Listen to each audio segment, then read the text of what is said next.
Ticket വരുമാനത്തിൽ പുതിയ ചരിത്രം കുറിച്ച് KSRTC പ്രതിദിന വരുമാനത്തിൽ റെക്കോർഡ് നേട്ടം. ഇന്നലെ മാത്രം നേടിയത് 13 കോടി 1 ലക്ഷം രൂപ. ജീവനക്കാരെയും ഉദ്യോഗസ്ഥരെയും പ്രശംസിച്ച മന്ത്രി KB ഗണേഷ് കുമാർ പ്രിയ നടൻ മോഹൻലാൽ KSRTCയുടെ ഗുഡ്വിൽ അംബാസഡറാകുമെന്ന സന്തോഷവും പങ്കുവച്ചു. പുതുവർഷത്തിലാണ് KSRTCയുടെ പുത്തൻ നേട്ടം. ജീവനക്കാർക്ക് ശമ്പളം മുടങ്ങിയിരുന്ന കാലത്തു നിന്നുമുള്ള വൻ കുതിപ്പ്. അസാധ്യമായ ഒന്നുമില്ലെന്ന് ഒരിക്കൽ കൂടി KSRTCയുടെ ജീവനക്കാർ തെളിയിച്ചിരിക്കുകയാണെന്ന് മന്ത്രി പറഞ്ഞു. KSRTCയുടെ ഈ ചരിത്ര വിജയം KSRTCയുടെ ജീവനക്കാർക്കും മലയാളികൾക്കൊന്നടങ്കം സർക്കാർ സമർപ്പിക്കുകയാണ്.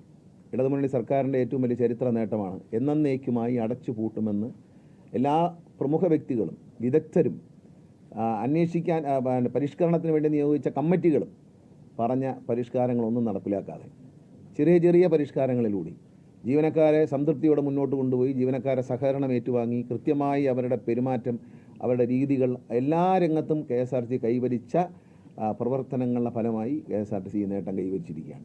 KSRTCയുടെ ഈ ട്രാവൽ കാർഡ് ഉൾപ്പെടെയുള്ളവയ്ക്ക് വലിയ ജനസ്വീകാര്യതയാണ് ഉള്ളതെന്നും മന്ത്രി വ്യക്തമാക്കി. വിജയചിത്രം വ്യക്തമാക്കുന്നതിനൊപ്പം മലയാളത്തിന്റെ മഹാനടൻ മോഹൻലാൽ KSRTCയുടെ അംബാസഡറാകുമെന്ന കാര്യവും ഗതാഗത വകുപ്പ് മന്ത്രി KB ഗണേഷ് കുമാർ പറഞ്ഞു. മോഹൻലാൽ KSRTCയുടെ ഗുഡ്വിൽ അംബാസഡറായിട്ട് പ്രവർത്തിക്കാം എന്ന് സമ്മതിച്ചിട്ടുണ്ട്. നേരിട്ട് ഞാൻ അദ്ദേഹമായിട്ട് സംസാരിച്ചു.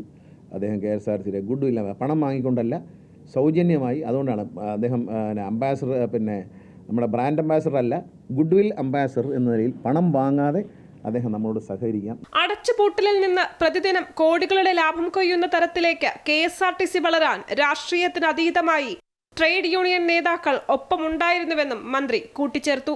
അമൃത ന്യൂസ്, തിരുവനന്തപുരം.